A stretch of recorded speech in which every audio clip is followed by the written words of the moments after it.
घमंडी राजा और भिक्षु की कथा।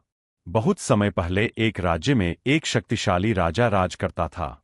उसके पास विशाल सेना, सोने चांदी के महल और असीम संपत्ति थी। धीरे धीरे उसके मन में अहंकार भर गया। वह सोचता, मेरे जैसा बलवान और बुद्धिमान कोई नहीं। पूरा राज्य मेरी मुट्ठी में है। एक दिन उसे समाचार मिला कि राज्य की सीमा पर एक साधारण भिक्षु आया है, जिसके पास कुछ नहीं है, न धन, न सेना, न महल, फिर भी लोग उसे प्रणाम कर रहे हैं।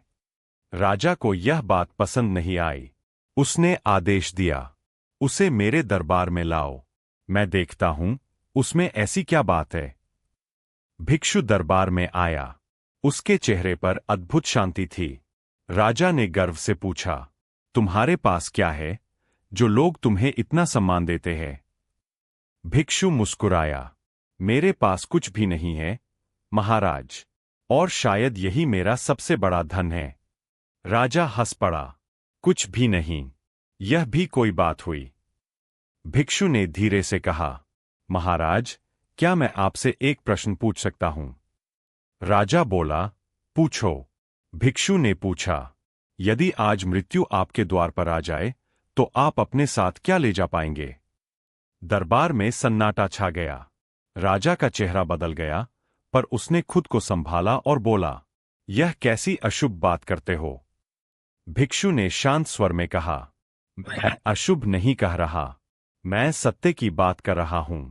जो चीजें हम मेरी कहते हैं, धन, सत्ता, शरीर, क्या वे सदा हमारे साथ रहती है? राजा के मन में हलचल हुई। भिक्षु ने आगे कहा, महाराज, अहंकार उस छाया की तरह है जो सूरज ढलते ही गायब हो जाती है, पर विनम्रता उस दीपक की तरह है जो अंधकार में भी प्रकाश देता है। राजा ने पहली बार महसूस किया कि वह भीतर से अशांत है। उसे हर समय डर रहता था कि कहीं उसका सिंहासन न छिन जाए। भिक्षु ने कहा, जिसे अपने पद का घमंड होता है वह हर व्यक्ति को अपने से छोटा समझता है, पर जो सच में बड़ा होता है वह सबको अपने समान देखता है। फिर भिक्षु ने जमीन पर एक रेखा खींची और कहा, महाराज, बिना इस रेखा को मिटाए इसे छोटा कर दीजिए। राजा सोच में पड़ गया। भिक्षु ने उसके बगल में एक लंबी रेखा खींच दी। पहली रेखा अपने आप छोटी दिखने लगी। भिक्षु बोला, दूसरों को छोटा करने से कोई बड़ा नहीं बनता। खुद को बेहतर बनाइए, आप स्वतः महान हो जाएंगे।